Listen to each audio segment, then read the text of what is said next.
Vamos a ver ahora qué pasa si lo estudiamos por ramas de actividad. Vamos a ver, en este caso, el estudio, no voy a entrar en el estudio técnico, pero lo que se ha hecho aquí es ver si las ramas de actividad innovasen más o innovasen menos, lo hacían de forma eficiente. Yo puedo gastar mucho dinero en innovación, pero puede que los resultados no sean buenos, ¿de acuerdo?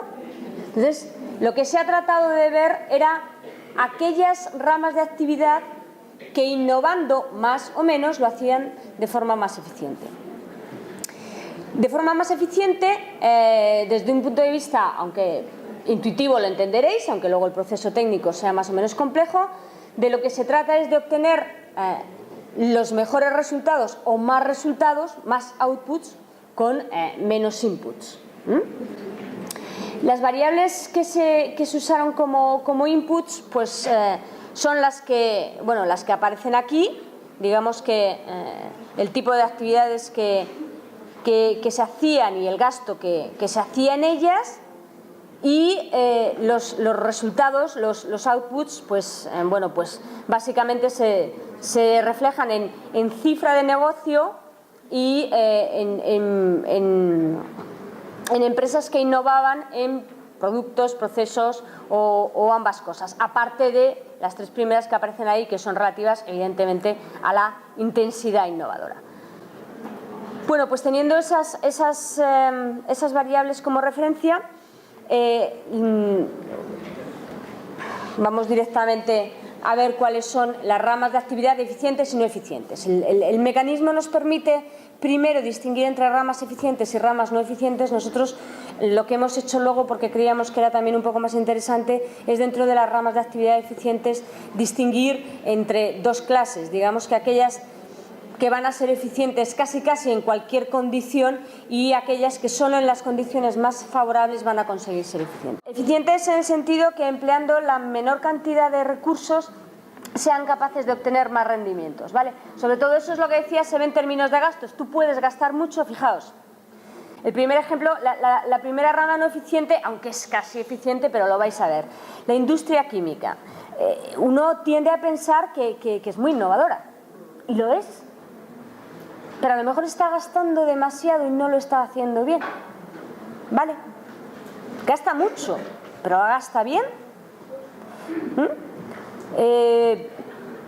Aparatos de radio, televisión y comunicación, pues lo mismo. Farmacia, fijaos, el caso de farmacia yo diría que es realmente significativo, ¿no? Porque ¿quién gasta más que los laboratorios farmacéuticos? Muchas veces, y probablemente hayáis visto artículos en el periódico, venía un artículo en el periódico no hace tanto tiempo, hace un mes o así, hablando precisamente los que lo firmaban eran los médicos, ¿no? Y se quejaban.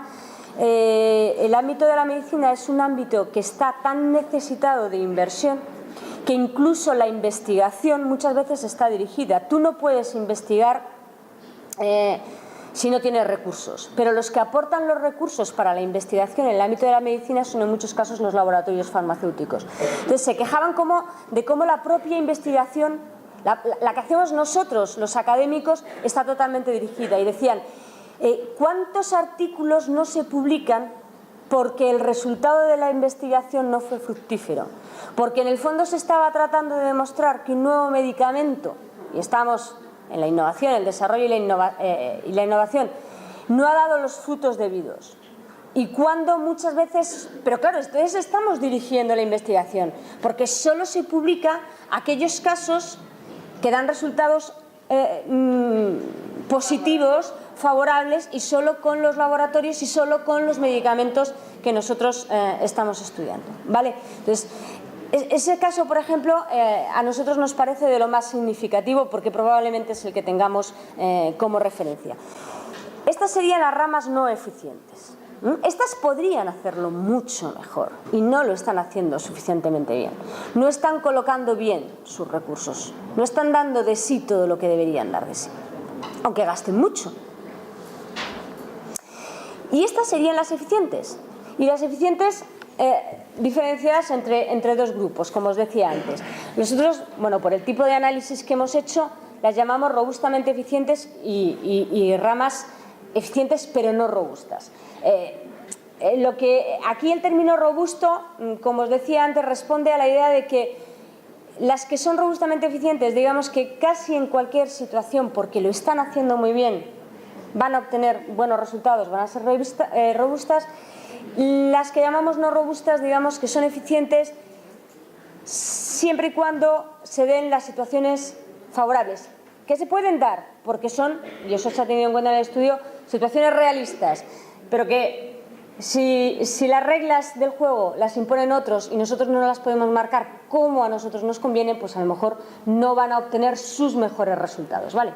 Entonces, es curioso porque, bueno, veis por ejemplo que en las robustamente eficientes aparece, no es una ordenación, ¿vale?